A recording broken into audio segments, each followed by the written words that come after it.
La innovación y la inclusión. Universidad Academia de Humanismo Cristiano. Creamos futuro. Y Copeuch Inversiones, el sitio donde todos pueden invertir, presentan Al Pan Pan.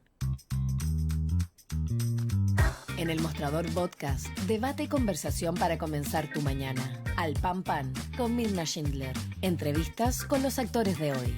El Mostrador, el poder de la independencia.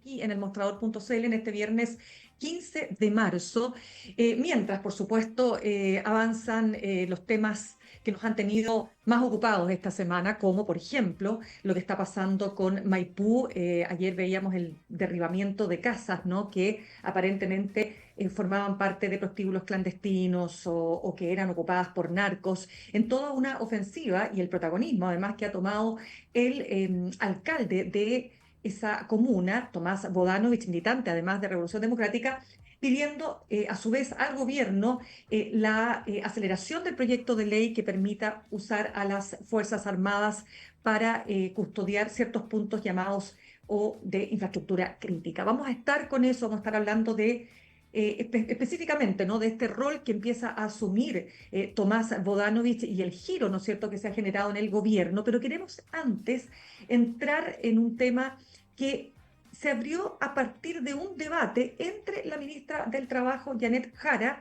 y el ex presidente de la SOFOFA y también actual presidente de Pivotes, Bernardo Larraín Mate, acerca de los salarios en Chile. La ministra dijo, si quieren inclusión, paguen mejor. La gente vive al 3 y al 4, la gente no alcanza a llegar a fin de mes y por eso, dice ella, muchos entran en la informalidad, algo que fue retrucado no solo por Bernardo Larraín, sino por algunos especialistas que dicen que ese no es el problema. De hecho, las personas que están en la formalidad, pese a los bajos sueldos, están en mejores condiciones que aquellos que están en la informalidad, una cantidad que se calcula más o menos en el 27-28%, ¿no? Bien, de todo esto, porque este es un tema muy relevante y que siempre sale, particularmente cuando los precios suben, porque la inflación sube, etcétera, vamos a conversar ahora con el expresidente del Partido Socialista, exministro del Trabajo y Previsión Social de la presidenta Bachelet I y exdiputado y presidente de la Cámara de Diputados, Osvaldo Andrade. Osvaldo, ¿qué tal? ¿Cómo le va? Muy buenos Muy días. buenos días, muy buenos días. Osvaldo, bueno, usted sabe de estos temas y me gustaría preguntarle acerca de este debate porque se ha generado toda una discusión respecto de las palabras de la ministra. La ministra le dice, ¿no es cierto?, en esta conversación que hubo este miércoles en Redactiva, que los empresarios tienen que pagar mejores sueldos y ahí se arma, ¿no es cierto?, todo este debate. A ver, partiendo por el tema de fondo, ¿por qué diría usted, Osvaldo, la gente gana tan poco en Chile? Porque no hay negociación salarial, A ver, porque los actores que participan del ámbito del trabajo no tienen una relación de equilibrio que les permita efectivamente negociar en mejores condiciones sus condiciones laborales. No es casual que donde hay mejores sueldos, donde hay negociación y hay un sindicato que se entiende con el empleador de buena manera y que llegan los acuerdos pertinentes. Como eso no es una realidad instalada en la mayoría de los lugares, finalmente la determinación del salario está en la lógica del poder de dirección que tiene el empleador respecto a la organización de su empresa y los recursos que en ella se realizan. En este debate al que usted se refiere, ambos ujú, hicieron una invocación bien especial, había que ir a la realidad, un poco eso era lo que se reclamaba uno de otro, ¿no? Y yo en la invocación a la realidad me quedo más bien con la invocación que hace la ministra. Creo que ella tiene una noción de la realidad un tanto más precisa que la invocación a la realidad y la noción de realidad que tiene el representante del gremio empresarial. Y lo digo porque se parten de premisas distintas y por cierto eso genera una discusión que es una vieja discusión, esto no es muy novedoso, para serle sincero, ujú, que es la discusión en cómo se desarrollan las relaciones laborales. En la invocación que hace el representante del empresariado pone en riesgo incluso la existencia del derecho del trabajo. El derecho del trabajo nace precisamente para proteger lo que todo el mundo reconoce es el eslabón más débil de la relación laboral.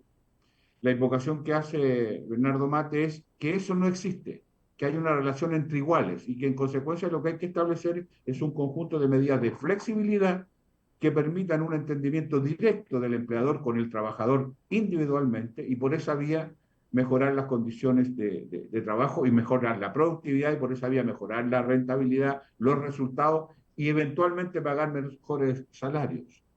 Pero eso no es real. Eso niega la existencia. Valdría la pena preguntarse por qué hay derechos irrenunciables en el mundo del trabajo. Valdría la pena pronunciarse por qué ha costado tanto avanzar en derechos que hoy día ya se reconocen como parte de la evidencia. Yo creo que ahí hay una negativa. No me quiero referir, porque sería incómodo probablemente para el mundo empresarial, todas las cosas que puede uno ver en la realidad. Yo invito a señor Mate a que vaya a los tribunales del trabajo y vea lo que pasa allí y vea las demandas y las denuncias que hay por vulneración de derechos fundamentales, por prácticas antisindicales. Esas son, a propósito de la invocación que hace, una evidencia de lo que sí sucede.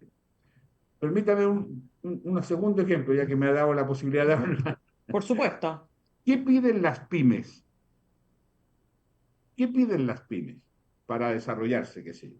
Tratamientos especiales. ¿Por qué? Porque ellas reconocen que tienen una relación desequilibrada entre las pymes y las grandes empresas. Y aquí se ha tenido que... ¿Por qué hubo que dictar una ley para obligar a pagar dentro de ciertos plazos? Porque había una relación depredadora en que las grandes empresas les pagaban cuando querían y de la forma que querían a las pymes. Bueno, esas son normas de protección.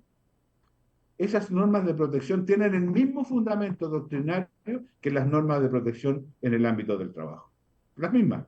Es raro que para una cosa se pueda y para otra cosa no se pueda. Fíjese usted las paradojas de esto. Fíjate que vamos, Osvaldo, entrando ya en los detalles, porque lo primero que le quiero preguntar es acerca de lo que usted señala. Usted dice, se pagan, los empresarios pagan bajos salarios, ¿no es cierto?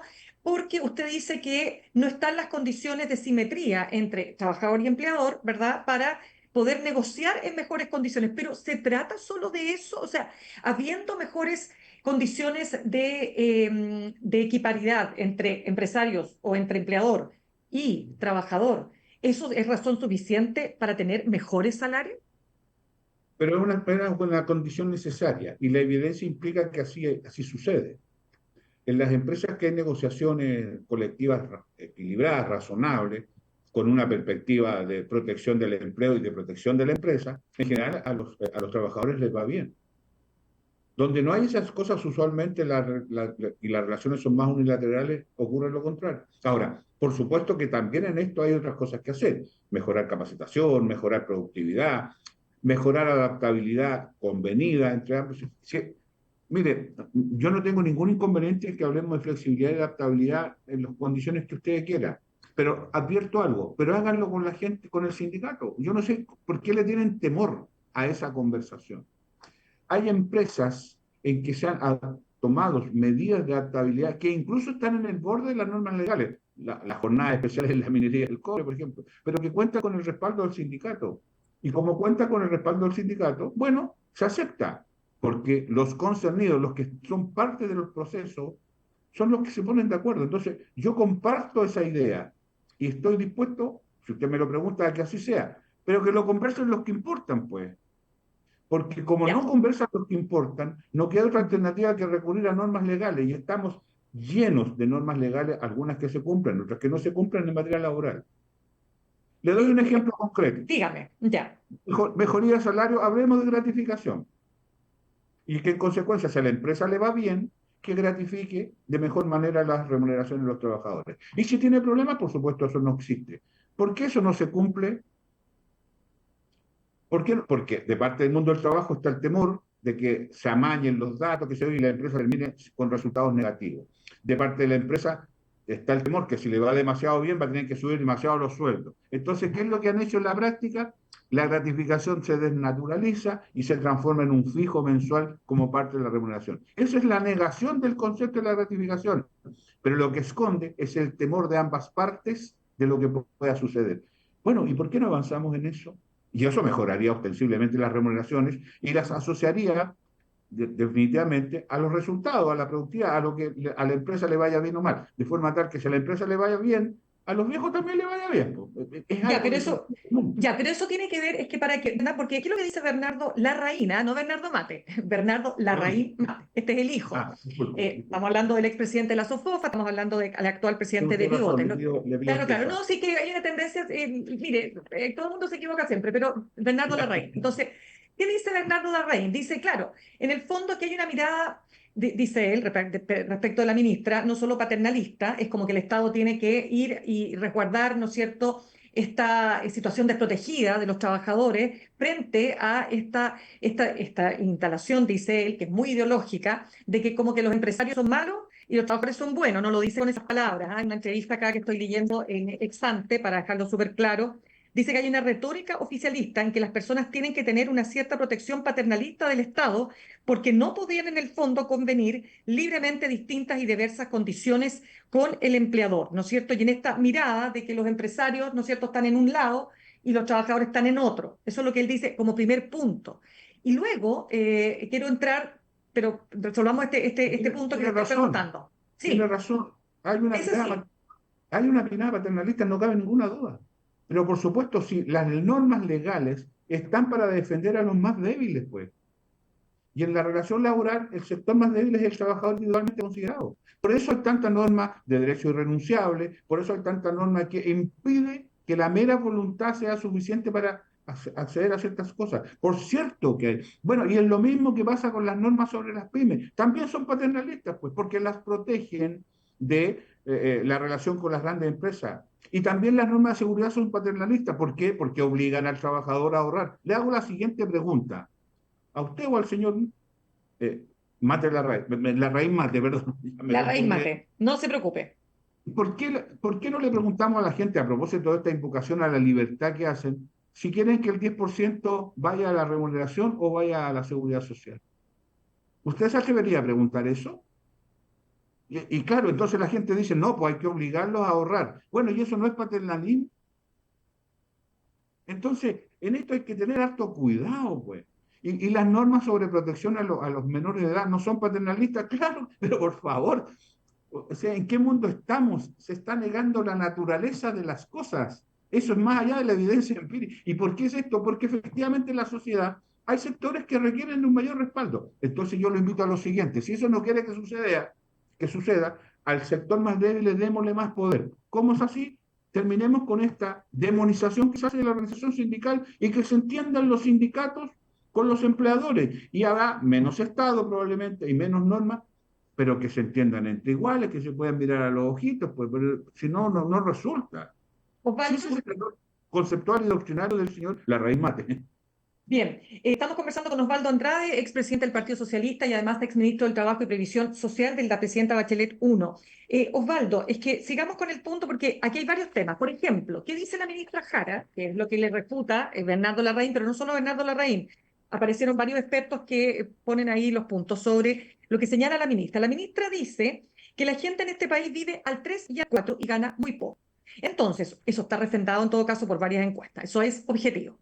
Una de las razones, dice ella, y aquí el punto que quiero discutir con usted, por las cuales las personas hacen un emprendimiento o se tiran a vender cosas de distinta naturaleza en la informalidad, es porque antes les pagaban 350.000 pesos por trabajar toda la jornada laboral y no le alcanza para sacar a su familia de la pobreza. ¿Qué le dice Bernardo Larraín? Pero también dicen expertos que no es así, porque las cifras muestran que pese a todo, la formalidad tiene mejores condiciones y mejores ingresos para las personas. Entonces, entremos Estoy en de esa acuerdo, discusión. estoy de acuerdo con eso. La Ya, formalidad siempre será un bien deseado.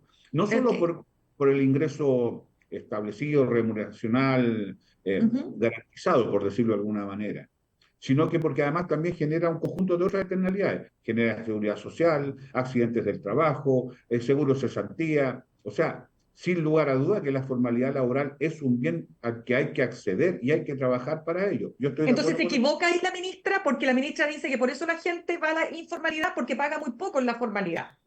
Yo creo que en eso hay una afirmación equivocada. Mm. Ahora, pero seamos precisos, porque tenemos un problema con la formalidad laboral sin lugar a dudas. Chile se caracterizó por tener índices de formalidad muy altos en relación a nuestros vecinos por de pronto, ¿ya? Y esto hoy día se ha transformado en un problema. ¿Y por qué se ha transformado en un problema? Entre otras cosas, y en eso la ministra tiene un punto, por eso digo que no es un problema de estar equivocado o quién tiene la razón, ¿ya? ¿Por qué? Porque lo que sucede es que hoy día la formalidad también tiene dificultades. ¿Sabe por qué?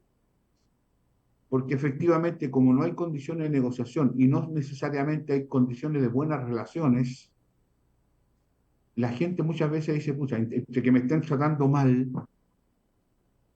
pierdo todo este conjunto de derechos y voy a la pelea todos los días.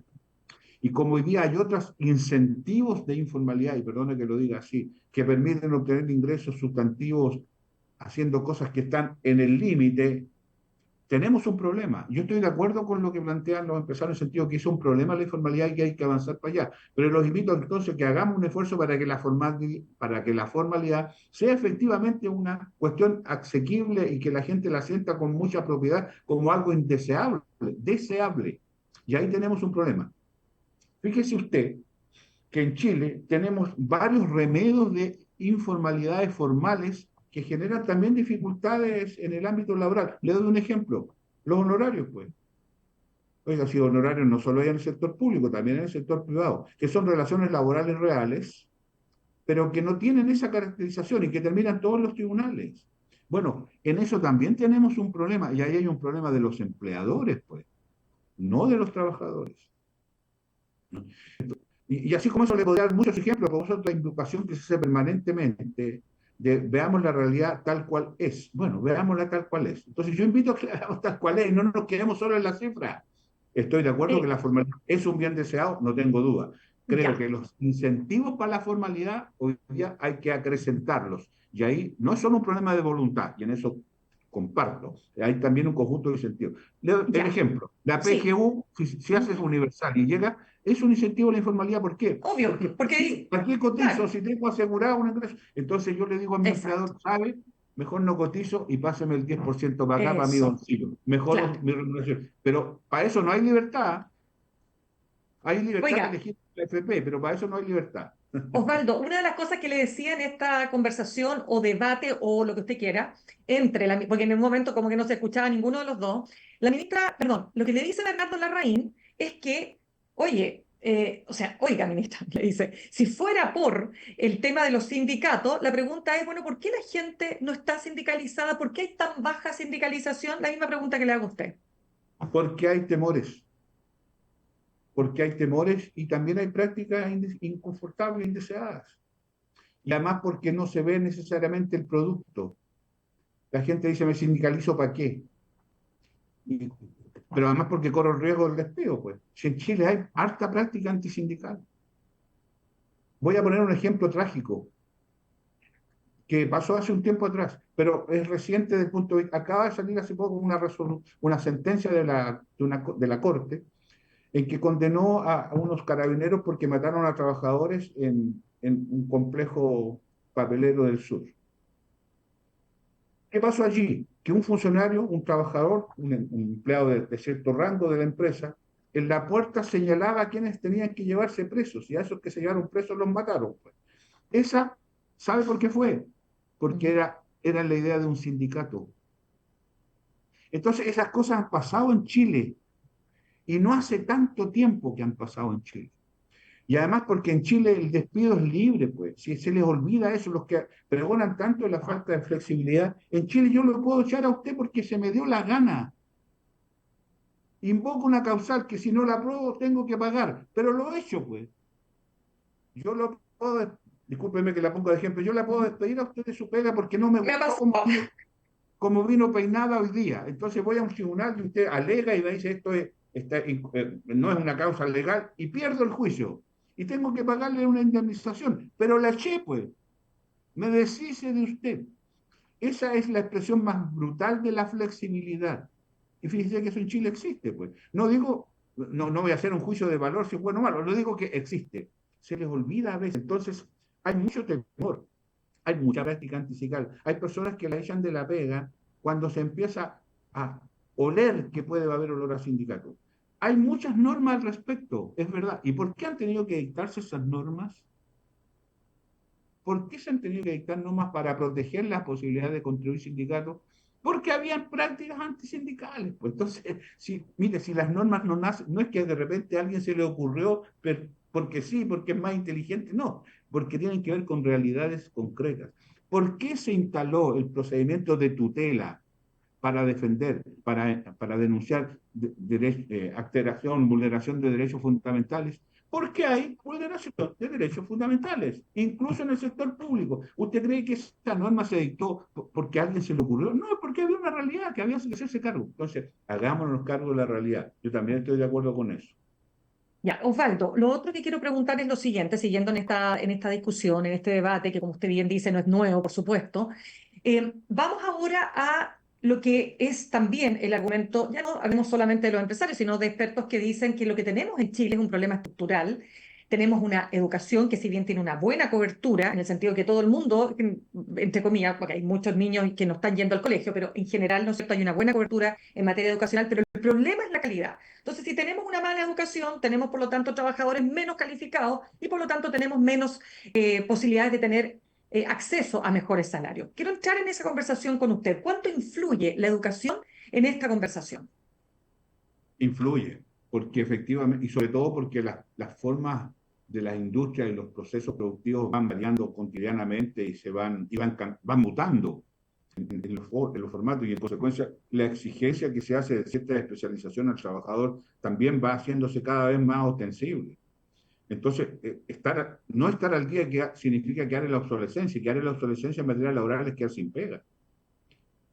Y en consecuencia yo creo que ahí tenemos todavía pendiente. Esto se viene discutiendo, oiga, desde que yo tengo memoria, a serle sincero. Pero efectivamente tenemos una dificultad. Entonces, como en Chile tenemos la costumbre de decir hay que hacer tal cosa y siempre está pensando que otro tiene que hacerla y no uno, ¿no? Eso es de la idiosincrasia del debate político nuestro. Hay que hacer, ¿no? Pero hay que hacer es uno mirando a otros. Yo invitaría a hacer un esfuerzo mayor al gobierno en ese sentido y particularmente a los órganos que están a cargo de esto. Y también invitaría a las empresas a hacerse cargo de esto. Le voy a dar un ejemplo. La papelera, a la que conozco bien porque es de Puente Alto, de donde yo también soy, fui abogado de su sindicato. El sindicato lo armó la empresa, una iniciativa de la empresa, y armó un sindicato único, que negociaba duro, que tuvo huelgas. El único edificio de más de 5 pisos que hay en Puente Alto es del sindicato papelero, que tiene un gimnasio, que tiene teatro, que tuvo lugares de veraneo en Cartagena. En esa época Cartagena era el Miami Vice de Puente Alto. Claro que sí. Y que cuando se quiso estatizar la empresa, el sindicato de los trabajadores dijeron que la papelera no. ¿Y sabe lo que hacía la papelera? A propósito de la pregunta que usted me hace, tenía una relación con la escuela Mate Mesías y con la escuela industrial de Morro Natal, que los que estudiaban talleres, que en ese tiempo habían humanidades y talleres, y buenos talleres, se iban a trabajar a la empresa. Entonces había un convenio de hecho en que los subtécnicos que salían de las escuelas se iban a perfeccionar a la empresa. Fíjese que eso, no sé por qué razón se terminó. Y vaya que ayuda, a propósito de lo que me señala, porque en el mundo del trabajo hay que estudiar, hay que capacitarse, pero también hay que trabajar en la concreta, porque así se aprende. Osvaldo, ahí quiero pasar al tema de las pensiones, tratemos de que nos alcance el tiempo, pero quiero solamente cerrar. No, al revés, oiga, esta conversación es súper interesante, yo podría estar toda la tarde, toda la mañana conversando con usted, pero en honor al tiempo, mire, hay otro, y para cerrar la discusión esta de los salarios, David Bravo, un economista que fue elegido el año pasado como el mejor economista de Chile por sus pares, economista de la Universidad Católica, del Centro de Estudios Longitudinales de la Universidad Católica, dice que el aumentar el salario mínimo a 500.000 pesos, situación que va a ocurrir ahora en julio, o las 40 horas, demuestran lo que se llama buenas intenciones, pero que no tienen buenos resultados. Entonces, acá, de nuevo, eso que se llama, que algunos dicen que no son buenas políticas públicas. Porque al final, ¿quiénes son los que pagan el pato? Dicen los jóvenes, que como las pymes van a tener que pagar, no va a haber, o sea, es un desincentivo a la contratación.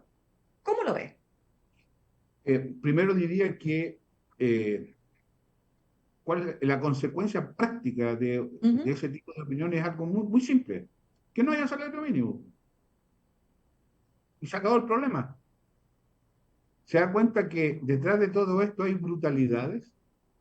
¿Por qué? Porque estamos hablando de algo que es muy relevante, que es el trabajo. Entonces, yo invito a los que piensan así, que ya, ok, terminemos con el salario mínimo. ¿Y sabe qué? Hagamos qué. Hagamos que el salario sea el producto de la negociación colectiva entre el sindicato y la empresa. Y donde no hay sindicato, que haya negociación ramal, de forma tal que se pueda negociar nacionalmente, como lo hace el sector público, porque en Chile, fíjese usted, se habla de demonios y los demonios están todos los días y participamos todos los demonios. Pues. La negociación colectiva más amplia que hay en Chile es la del sector público, y en Chile no puede haber negociación colectiva de esa naturaleza. Mire la paradoja. En Chile no puede haber negociación ramal porque no hay rama. ¿Y cómo están organizados los empresarios? Mira, por rama.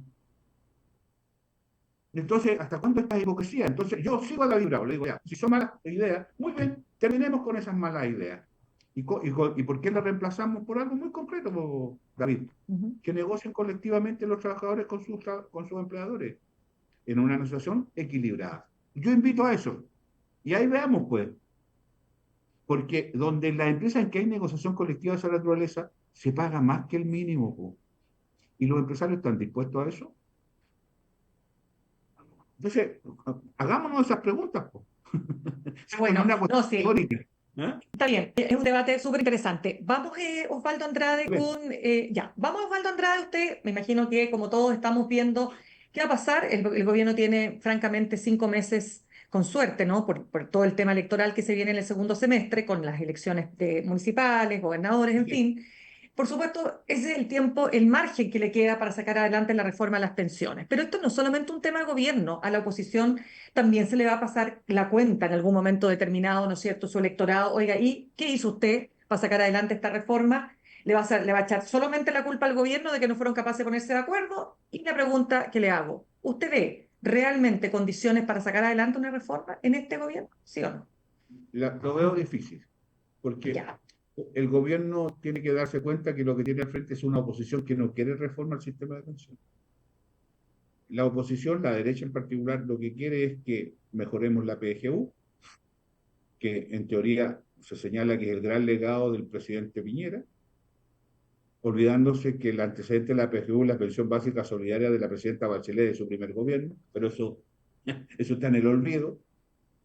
Entonces quiere PGU más potente, con cargo fiscal naturalmente, y que se innove lo menos posible la capitalización individual, porque ve que la plata es mía, pues.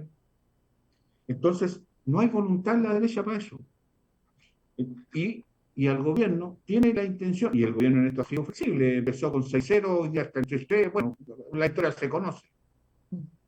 ¿Dónde está el punto, Milton? El punto no está en los porcentajes, el punto es quién tiene acceso a opinar ya de los 160 o 180 mil millones de dólares que están en las cuentas individuales. Entonces, para la derecha eso tiene que seguir siendo un tema estrictamente privado. Y para el gobierno piensan que ahí el Estado tiene también un rol que cumplir. Entonces hay una modificación en la estructura de la industria que no es aceptable, pero que es súper razonable. Que haya un administrador público y que los inversores sean privados. Es una cuestión que es perfectamente posible discutir. Y respecto y entre paréntesis, para los que dicen que eso es imposible, que no puede ser, yo les pido que miren, a propósito de esta invocación de la realidad, cómo se administra el seguro de cesantía. Que lo administra un consorcio privado que fue licitado, que integren las AFP. Y ahí hay aporte del Estado, hay aporte del trabajador y hay aporte del empleador. Mire, lo más parecido a esta otra discusión, y sin embargo pareciera ser que nadie quiere mirar aquello.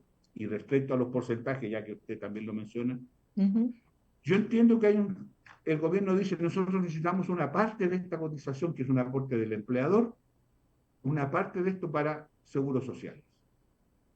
Y la derecha dice, nosotros necesitamos que una parte muy importante, si no todo, vaya a cuentas individuales, ¿ah? Y se incremente este ahorro. Y ahí hay una discusión que se... Entonces yo les propongo la siguiente.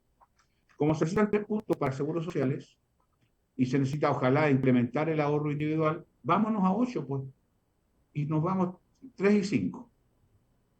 Y démosle más gradualidad al aporte. Si para esto había que hacerlo en 4, 5, 6, 8, 7, 8 años, démosle. ¿Y sabe qué? Estamos en el estándar OCDE, que les gusta tanto a todo el mundo mencionarlo.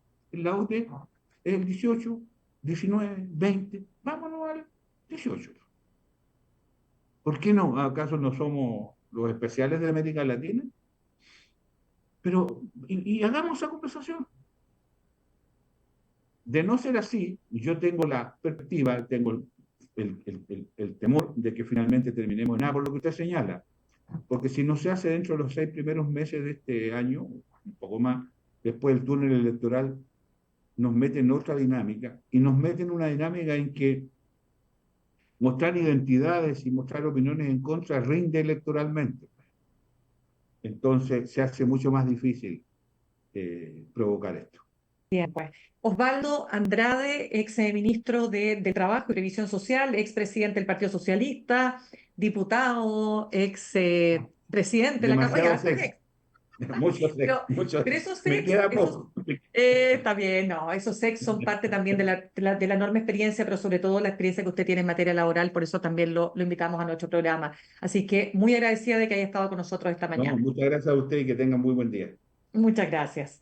Saludamos a esta hora a nuestros auspiciadores, Universidad Academia de Humanismo Cristiano, porque ha llegado el tiempo de cumplir tus sueños, de construir tu futuro, de aprender para transformar. Universidad Academia de Humanismo Cristiano, creamos futuro, acreditada y adscrita a gratuidad. Y ahorrar cotidianamente se puede y de forma organizada, rápida y online con Ahorrando, la nueva funcionalidad de tu app Copeuch, en donde puedes programar ahorros de manera fácil y entretenida, eligiendo tus propias reglas y metas. Haz que el ahorro sea parte de tu vida con Ahorrando de Copeuch. Más información en copeuch.cl. Nos vamos al corte y al regreso estamos conversando con nuestro editor general aquí del Mostrador, Héctor Cos. Todo lo que tienes que saber sobre la semana que se cierra. En instantes, una nueva entrevista en Al Pan Pan con Mirna Schindler por El Mostrador Podcast, el poder de la transparencia. Qué rico tomar tu café favorito y al mismo tiempo estar ahorrando.